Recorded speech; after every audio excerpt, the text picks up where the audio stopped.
pour le groupe radical, républicain, démocrate et progressiste. La parole est à monsieur Alain Touré pour 10 minutes.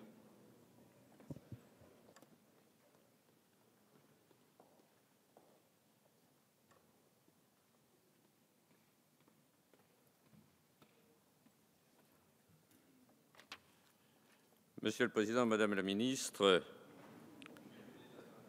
je crois qu'il faut savoir s'écouter entre nous. Les radicaux, qu'ils soient de droite ou de gauche, sont pour les majorités d'idées.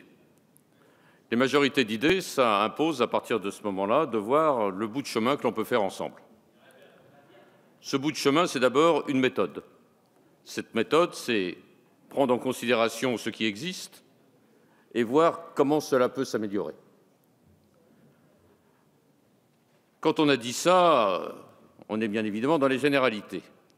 Mais enfin, j'ai bien noté que les centristes nous proposent, ce qui est curieux, une révolution et non pas une évolution. Désormais, les centristes sont des révolutionnaires, je leur en donne acte. Car entre réformateurs et révolutionnaires, il y a quand même une différence. Chacun l'a compris, Jean-Jacques Servan-Schreiber n'était pas un marxiste. Deuxième chose, à partir du moment où vous vous mettez dans la révolution, il faut bien évidemment prendre et regarder ce sur quoi vous voulez véritablement changer, faire table rase du passé et faire en sorte de s'orienter vers un système plus révolutionnaire qu'évolutionniste. Première chose, est-ce que les choses ont bougé ou pas depuis 2012 ? J'écoute le gouvernement qui dit qu'en 2014, il y a eu une réforme importante, que du fait de cette réforme de 2014, il y a eu, en ce qui concerne les comptes publics, une amélioration incontestable et que l'on va arriver à l'équilibre dans les années qui viennent.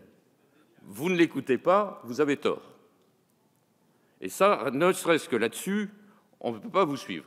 En revanche, quand vous posez un certain nombre de principes, je crois que là, il faut vous écouter. Premier principe, est-ce qu'on peut introduire une règle de confiance à l'égard de toutes les générations ? Je dis oui, bien évidemment. Cette règle protégera le pouvoir d'achat des jeunes générations comme des retraités, vous avez raison. Cette règle préservera la compétitivité de toutes les entreprises en limitant le taux de cotisation, ça va également dans le bon sens. Donc, première règle là-dessus, on peut parfaitement se rapprocher. Deuxième règle, celui des systèmes spéciaux. Le problème des systèmes spéciaux, il est très complexe. Et on ne va pas arriver à le résoudre comme ça, simplement avec une phrase en disant « on va supprimer les systèmes spéciaux dans les 2 ou 3 ans qui viennent ». Car ils concernent d'abord tous ceux qui ont été engagés de par un contrat ou de par leur statut avec le système en question. Donc le système spécial, sa mise en évolution, ne pourrait concerner que les futurs embauchés. Ou que les... Bien évidemment. Et ça, on ne voit pas du tout les propositions que vous faites là-dessus. C'est à mon sens pourtant évident.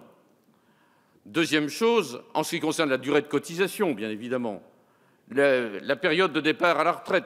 Et ça, il y a là aussi des évolutions que l'on doit prendre en considération. Chacun comprend bien que les systèmes spéciaux sont contraires au principe d'égalité.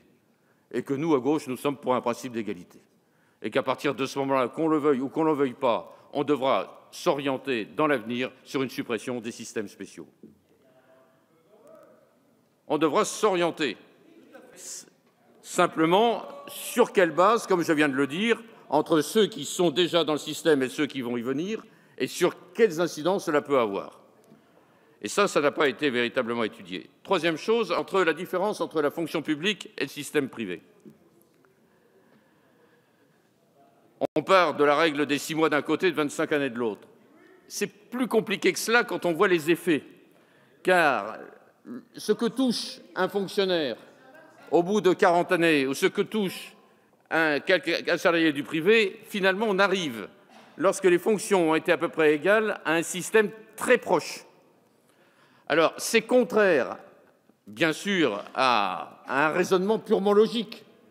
Mais lorsque l'on prend en application les résultats du système, on arrive à peu près à la même chose. Donc faisons très attention à cela. Il aurait été possible, à mon avis, de faire un système plus évolutionniste.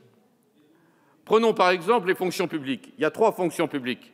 Est-ce que l'on ne peut pas s'orienter vers une fusion, dans un premier temps, des 2 fonctions publiques, la fonction publique d'État et la fonction publique territoriale, arriver à un même système à ce niveau-là, et ensuite prévoir un système de fusion avec la fonction publique hospitalière? Pourquoi y a-t-il 3 fonctions publiques? Il pourrait y en avoir qu'une. Et ensuite de ça, arriver vers un rapprochement entre les salariés du public et les salariés du privé. C'est un objectif à terme, et c'est l'objectif vers lequel nous devons nous déterminer. C'est pourquoi je vous le dis, vous avez raison de poser les problèmes.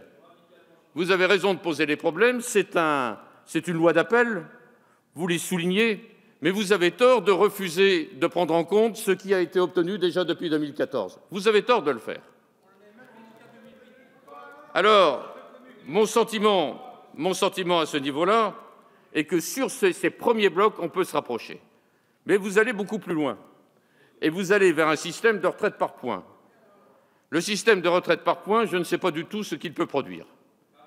Est-ce qu'on va abandonner par cela le système par répartition? Est-ce que vous êtes pour un système de répartition qui se conforte par un système en capital?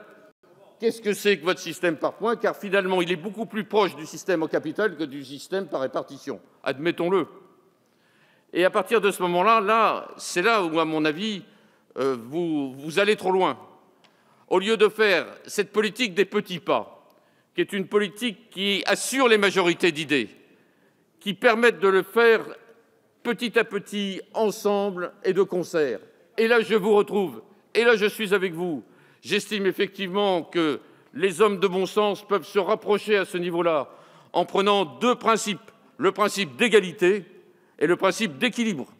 Principe d'égalité, qui peut être contre le principe d'égalité? Personne.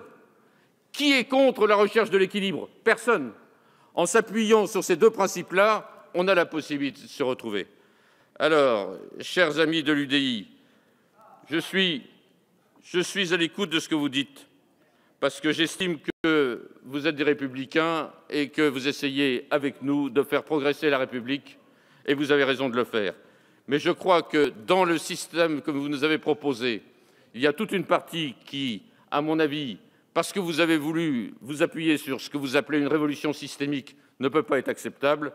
C'est pourquoi je ne participerai pas au vote s'il y a une demande pour éliminer votre proposition. Merci, Monsieur Touré.